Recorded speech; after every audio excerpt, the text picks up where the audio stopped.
हमारा next topic है जी प्रोसेस कॉस्टिंग में joint products and by products. पहले तो आप इस कॉन्सेप्ट को समझें कि ये ज्वाइंट प्रोडक्ट्स होता क्या है। ज्वाइंट प्रोडक्ट्स का बेसिकली कॉन्सेप्ट ये है कि एक कंपनी दो प्रोडक्ट्स एक साथ बनाना शुरू करती है क्योंकि उनके कुछ इंग्रेडिएंट्स या उन प्रोडक्ट्स की कुछ करेक्टरिस्टिक्स एक दूसरे से मैच कर रही होती हैं। तो इसको हम क्या कहेंगे कि ये ज्वाइंट प्रोडक्ट्स है कि हमने दो प्रोडक्ट्स एक साथ बनाना शुरू कर दी। क्यों? क्योंकि वो एक सेम प्रोसेस से गुजरती हैं एक सर्टेन टाइम तक, एक सर्टेन स्टेज तक। फॉर एग्जांपल, एक कंपनी जो है वो कुकिंग ऑयल और वनस्पति बनाती है।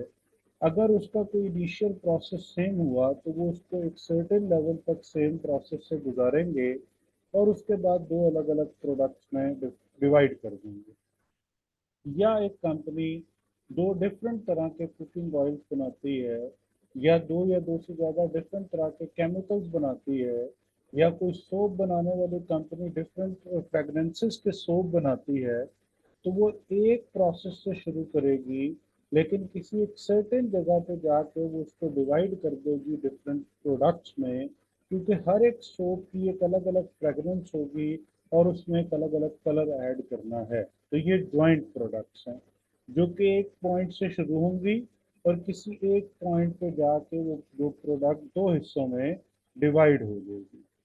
अब ज्वाइंट प्रोडक्ट्स क्या कहता है जी? ज्वाइंट प्रोडक्ट्स कहता है joint products are two or more products which are number one output from the same processing operation। कि एक ही प्रोसेसिंग ऑपरेशन से उसकी आउटपुट होनी है, ये ज्वाइंट प्रोडक्ट है। Distinguish from each other up to their point of separation, और वो एक दूसरे से इनडिस्टिंग्विश होती हैं, एक दूसरे से उनमें कोई फर्क नहीं होता जब तक कि वो अपने सेपरेशन पॉइंट पर नहीं पहुंच जाती। जब वो अपने सेपरेशन पॉइंट पे पहुंच जाएंगी तो हम उनको दो डिफरेंट प्रोडक्ट्स में डिवाइड कर देंगे because of their different characteristics. Joint products have a sustainable sales value. अब अक्सर ऐसा होता है कि जो हमारे पास ज्वाइंट प्रोडक्ट्स हैं उनको हम डिवाइड करने से पहले भी बेच सकते हैं, सेल कर सकते हैं। उनकी सब्सटेंशियल सेल्स वैल्यू होती है कि अगर आप ना चाहें तो आप उसके ऊपर फर्दर प्रोसेसिंग ना करें और आप उसको उसी पॉइंट पर या उसी सेपरेशन पॉइंट पर बेच दें। Often they require further processing before they are ready for sale. अब आपको क्या करना है कि उन प्रोडक्ट्स को अगर आप तो नॉर्मल प्राइस पे बेचना चाहते हैं तो नॉर्मल सेलिंग प्राइस पर बेचने के लिए आप उन प्रोडक्ट्स के ऊपर एक फर्दर प्रोसेसिंग कॉस्ट इंकर करेंगे, जिसकी वजह से वो प्रोडक्ट रेडी फॉर यूज हो जाएगी या रेडी फॉर सेल हो जाएगी। और वो रेडी फॉर सेल है at the normal selling price. ये जब आपने यहाँ पर सेपरेशन पॉइंट पर उसको बेचा था तो उस सेपरेशन पॉइंट पर वो कभी भी हाई प्राइस पे नहीं बिक सकती, क्योंकि अभी उसके ऊपर फर्दर प्रोसेसिंग होनी है, फर्दर काम होना है, फर्दर खर्चा होना है। लेकिन ये कि अगर हम क्या करें उसको हमने फर्दर प्रोसेसिंग कॉस्ट खर्च करने के बाद कन्वर्ट कर दिया है एक फाइनल प्रोडक्ट में, कन्वर्ट कर दिया एक फिनिश्ड प्रोडक्ट में, तो अब वो प्रोडक्ट हमारे लिए क्या हो गई है? अब वो प्रोडक्ट हमारे लिए रेडी फॉर यूज या रेडी फॉर सेल हो गई है। और हम उसको क्या कर सकते हैं? हम उसको एक नॉर्मल सेलिंग प्राइस पर बेच सकते हैं। Joint products arise, for example, in the oil refining industry, where diesel, fuel, petrol, paraffin, and lubricants are all products from the same process. Joint products तब अराइज होती हैं कि जब आपने उनको डिवाइड कर दिया डिफरेंट प्रोडक्ट्स में। इनिशियल प्रोसेस एक था जो मैंने शुरू में कहा, लेकिन ये कि जैसे ये एग्जांपल है ऑयल रिफाइनरी की, तो आगे क्या हो रहा जा रहा है, डिफरेंट तरह की टाइप्स में डिवाइड होती जा रही है डिफरेंट तरह की रिफाइनिंग के बाद। जैसे जैसे वो रिफाइनिंग के प्रोसेस से गुजरती जाएगी वो एक डिफरेंट या एक फाइनल प्रोडक्ट बन जाएगी और आप उसको नॉर्मल सेलिंग प्राइस पर बेच सकते होंगे। बाय प्रोडक्ट्स क्या होती हैं जी? बाय प्रोडक्ट्स बेसिकली एक सप्लीमेंट्री प्रोडक्ट आप कह सकते हैं। इसको आप नॉर्मल लॉस भी कह सकते हैं। कि बाय प्रोडक्ट बेसिकली क्या है कि एक ज्वाइंट प्रोसेस की आउटपुट है। हम एक ज्वाइंट प्रोसेस में प्रोडक्ट्स बना रहे थे, उस प्रोसेस में जब एक में तो मेन प्रोडक्ट्स बनने के साथ साथ एक वेस्टेज क्रिएट हो रहा था, एक सेकेंडरी प्रोडक्ट बन रही थी, एक सप्लीमेंट्री प्रोडक्ट बन रही थी, वो बाय प्रोडक्ट होती है।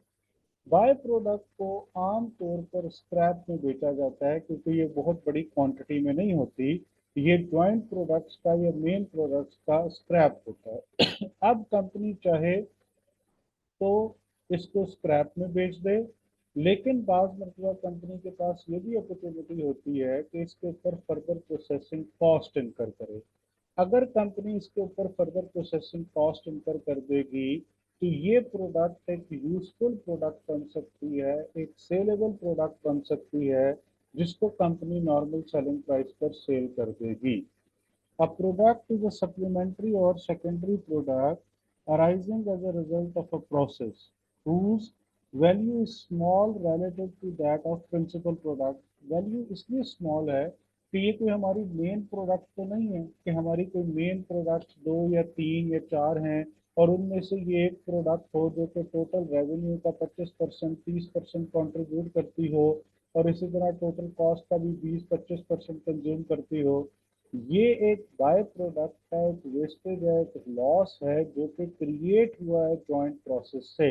इसलिए इसका जो प्रोपोर्शन होगा वो टोटल हमारी जॉइंट प्रोडक्ट्स का 5% हो सकता है, 7% हो सकता है, 10% हो सकता है। इसीलिए हम इसकी जो पहले वैल्यू डिटरमिन करते हैं वो स्क्रैप वैल्यू डिटरमिन करते हैं। This distinguished feature of a product is its relatively low sales value in comparison to the main product। ये मेन प्रोडक्ट से अलग कर लेता है अपने आप को, ये डिफ्रेंशिएट कर देता है। In the timber industry, the example byproduct includes sawdust, small offcuts and bark। ये एक टिम्बर इंडस्ट्री की एग्जांपल है। हर एक इंडस्ट्री की अपनी अपनी एग्जांपल होगी जो कि आप इसको यूज कर सकते हैं। अब आगे आते हैं जी value joint products and by product at the separation point. कि आप इसको कैसे वैल्यू करेंगे। Joint product is an important saleable item and so it should be separately costed।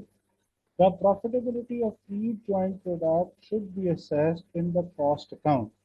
Joint product basically company की मेन प्रोडक्ट्स होती हैं।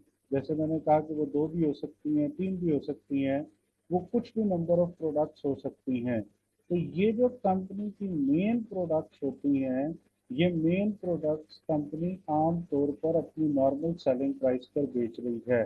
तो जब कंपनी अपनी मेन प्रोडक्ट्स को अपनी एक नॉर्मल सेलिंग प्राइस पर बेच रही होती है तो इसका मतलब क्या हुआ कि वहां से जो रेवेन्यू आएगी वो कंपनी की कॉस्ट को रिकवर करने के लिए यूज होनी है और प्रॉफिट को कैलकुलेट करने में यूज होनी है। प्लस हमने ये देखना होता है जॉइंट प्रोडक्ट्स में कि हर प्रोडक्ट जो है वो total profit of the company में कितना कंट्रीब्यूट कर रही है। Joint process cost pre separation occur before the split of point. अब ज्वाइंट प्रोसेस में जो सबसे इम्पोर्टेंट चीज होती है वो होती है ज्वाइंट कॉस्ट। कि जो आप ज्वाइंट कॉस्ट पे करते हैं इस कॉमन प्रोडक्शन प्रोसेस में, ज्वाइंट कॉस्ट में बेसिकली हमने इसकी कैलकुलेशन करनी होती है या ज्वाइंट प्रोडक्ट्स में कि ये जो ज्वाइंट कॉस्ट हमने इनकर की है इस कॉमन प्रोसेस में वो कितनी अमाउंट है। और फॉर एग्जांपल हमने तीन प्रोडक्ट्स ऑयल गैसोलीन केमिकल्स तीन प्रोडक्ट्स हम बना रहे थे और उन्हें तीन डिफरेंट इसमें डिवाइड कर दिया प्रोडक्ट्स में। तो इन तीनों डिफरेंट प्रोडक्ट्स के ऊपर हमने कॉमन कॉस्ट इंकर की है, तो उस कॉमन कॉस्ट को हमने डिवाइड कैसे करना है, ये एक बहुत बड़ा क्वेश्चन होता है। और अब फिर इसके बाद इनकी हमने सेपरेट प्रोसेसिंग की और सेपरेट प्रोसेसिंग करके इन दो प्रोडक्ट्स को हमने नॉर्मल सेल प्राइस पे बेच दिया। गैसोलीन एक ऐसी प्रोडक्ट थी जो सिर्फ ज्वाइंट प्रोसेस से गुजरी और उसके बाद नॉर्मल प्रोसेस पे हमने बेच दिया या नॉर्मल सेलिंग प्राइस पे बेच दिया।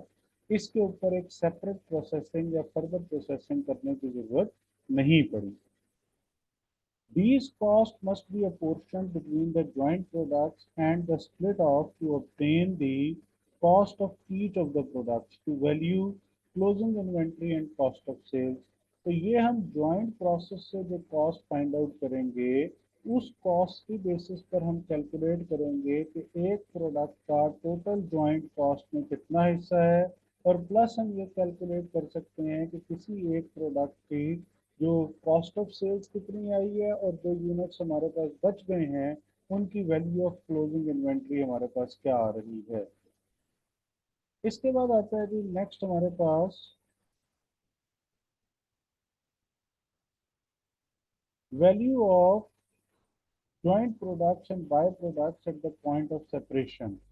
The main method of apportioning joint cost, each of which can produce significantly different results are number one sales value of production. पहली चीज ये है कि आप इसको ज्वाइंट कॉस्ट को कैसे डिवाइड करेंगे। तो ज्वाइंट कॉस्ट को डिवाइड करने के लिए हमारे पास तीन मेथड हैं। पहला मेथड ये कहता है कि आप सेल्स वैल्यू ऑफ प्रोडक्शन ले लें। नॉर्मली देखें जब भी आपकी सेल रेवेन्यू कैलकुलेट करते हैं या सेल्स वैल्यू कैलकुलेट करते हैं तो आप हमेशा कहते हैं कि sales revenue is equal to sales units multiplied by selling price per unit. लेकिन जॉइंट प्रोडक्ट्स में जब भी हम सेल्स वैल्यू मेथड यूज करेंगे या ये मार्केट वैल्यू मेथड यूज करेंगे, इसको सेल्स रेवेन्यू मेथड भी कहते हैं, तो यहाँ पर आपने सेलिंग प्राइस को मल्टीप्लाई करना है अपने प्रोडक्शन यूनिट्स के साथ। क्यों प्रोडक्शन यूनिट्स के साथ मल्टीप्लाई करना है? क्योंकि आप ज्वाइंट कॉस्ट के अपोर्शनमेंट कैलकुलेट कर रहे हैं और ज्वाइंट कॉस्ट इनकर हुई है प्रोडक्शन यूनिट्स पे, ज्वाइंट कॉस्ट सेल्स यूनिट्स पे इनकर नहीं हुई। ज्वाइंट कॉस्ट प्रोडक्शन यूनिट पे इनकर हुई है तो जितने यूनिट्स हमने बनाए हैं उन सब के ऊपर कैलकुलेट करी जाएगी कॉस्ट का proportion. That's why selling price per unit is multiplied by sales units for each product separately और फिर इन सब प्रोडक्ट्स की टोटल रेवेन्यू को हमने ऐड कर देना है। दूसरी चीज होती है कि फिजिकल यूनिट बेसिस और production unit basis. Physical unit basis और प्रोडक्शन यूनिट बेसिस का मतलब है कि आप अपनी ज्वाइंट कॉस्ट को डिवाइड कर रहे हैं प्रोडक्ट्स में on the basis of number of units produce. सिर्फ आप हर प्रोडक्ट पे टोटल प्रोडक्शन यूनिट्स ऐड कर लेंगे और ज्वाइंट कॉस्ट को उससे डिवाइड कर देंगे। तीसरी है जी net realisable value basis. Net realisable value भी है सेल्स वैल्यू की तरह ही, जहां पे एनआरवी पर यूनिट को मल्टीप्लाई किया जाएगा सेल्स यूनिट्स के साथ। लेकिन ये जो नेट रियलाइजेबल वैल्यू है, नेट रियलाइजेबल वैल्यू हमें पहले कैलकुलेट करनी पड़ेगी पर यूनिट, जहाँ पे sales value minus further processing cost आ जाएगी after product leave joint process. कि जो आपने कॉस्ट इंकर की थी ज्वाइंट प्रोसेस के कंप्लीट होने के बाद और फिनिश गुड के प्रोड्यूस होने तक, उसे कहते हैं फर्दर प्रोसेसिंग कॉस्ट। और वो हमने माइनस कर देनी है सेलिंग प्राइस पर यूनिट से या सेल्स वैल्यू से, तो हमारे पास क्या आ जाएगा? नेट रियलाइजेबल वैल्यू आ जाएगी। ये वो पैसे हैं जो कि बेसिकली हमारी पॉकेट में जाने हैं, जिसलिए इसको कहते हैं एनआरवी। और ये इसको कंपेयर किया जाता होता है आम तौर पर स्क्रैप वैल्यू से जब भी कभी आप बाय प्रोडक्ट की कैलकुलेशन करते हैं। इवन बाज मरतबा इसको कंपेयर किया जाता है ज्वाइंट प्रोडक्ट्स में भी कि क्या एनआरवी सेपरेशन पॉइंट पर जो सेलेबल वैल्यू है उससे ज़्यादा आ रही है या कम आ रही है। अगर तो एनआरवी सेपरेशन पॉइंट पे अगर कोई सेलिंग प्राइस एग्जिस्ट करती है उससे ज़्यादा है तो फिर तो फर्दर प्रोसेसिंग करने में फ़ायदा है, और अगर उससे कम है तो फिर हमें फर्दर प्रोसेसिंग करने में फ़ायदा नहीं है।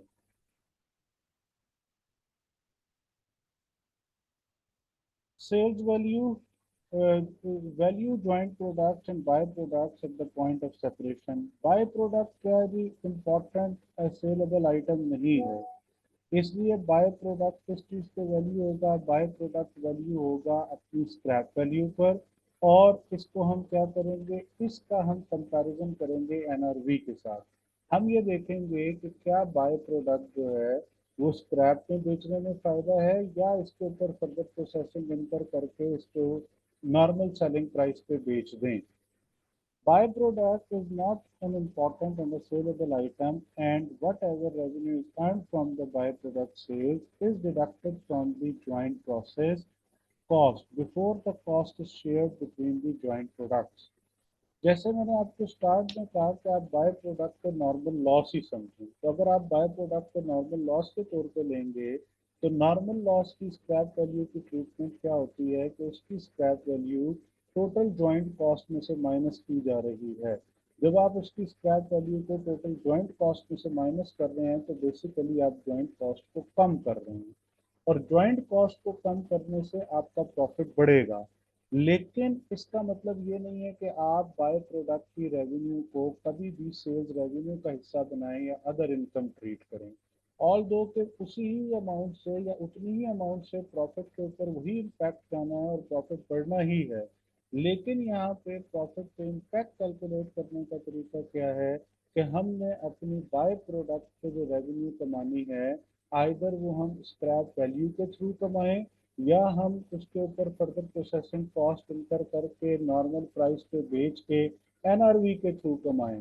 दोनों सूरतों में आपने बाय प्रोडक्ट की जो इनकम आ रही होगी उसको डिडक्ट कर देना है ज्वाइंट कॉस्ट से, और आप अपनी टोटल ज्वाइंट कॉस्ट या नेट ज्वाइंट कॉस्ट कैलकुलेट करेंगे, और उसके बाद वो टोटल ज्वाइंट कॉस्ट और नेट ज्वाइंट कॉस्ट डिवाइड की जाएगी प्रोडक्ट्स में।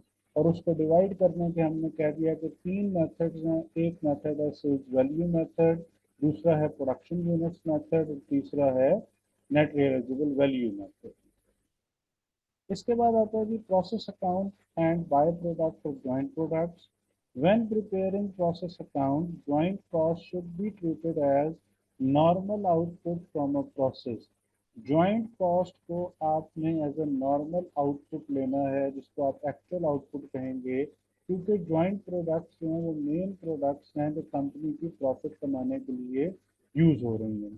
Treatment of by product in the process costing is like the treatment of normal loss. जैसे मैंने आपको स्टार्ट में कह दिया कि इसकी ट्रीटमेंट नॉर्मल लॉस वाली ही है, इसीलिए इसकी स्क्रैप वैल्यू जो है वो ऐड नहीं की जाती अदर इनकम या रेवेन्यू में। इसकी स्क्रैप वैल्यू ज्वाइंट कॉस्ट से माइनस की जाएगी टोटल आंसर फाइंड आउट करने के लिए।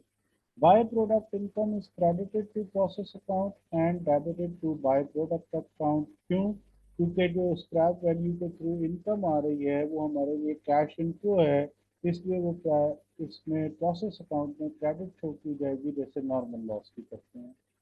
To calculate equivalent units in a period, by product are zero equivalent units. Equivalent units का बेसिकली मतलब है कि किसी एक सर्टेन अकाउंटिंग पीरियड में आपने कितने यूनिट्स बनाए हैं। तो बाय प्रोडक्ट आपकी मेन प्रोडक्ट नहीं है, इसलिए इसकी आउटपुट या इसके यूनिट्स कंसिडर नहीं किए जाते।